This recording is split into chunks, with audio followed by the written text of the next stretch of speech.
Le premier animal que j'ai pris, c'est un tigre.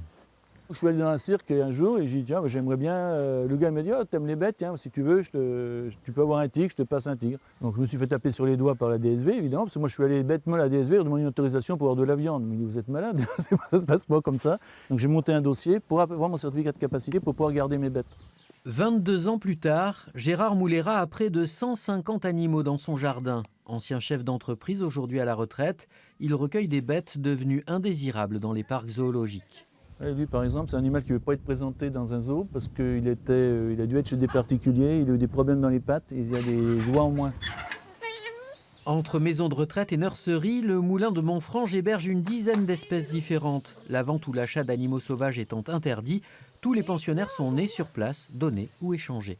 Des petits lémuriens comme ça, j'ai eu 7 naissances il y a 2 ans. Donc j'en ai redonné à un zoo qui, eux, m'ont donné un mâle panthère pour remettre avec mes femelles.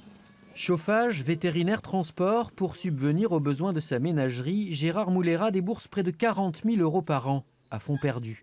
Il a aussi créé une association pour embaucher des soigneurs en contrat aidé et bénéficier de dons pour la nourriture, 300 kg de viande et une demi-tonne de légumes chaque semaine. Il y a des fournisseurs qui me donnent des produits qu'ils ont du mal à revendre parce qu'il y a des petits défauts, des trucs comme ça. La viande, on va la chercher à Bergerac. Les poulets, on les cherchait à Bazas.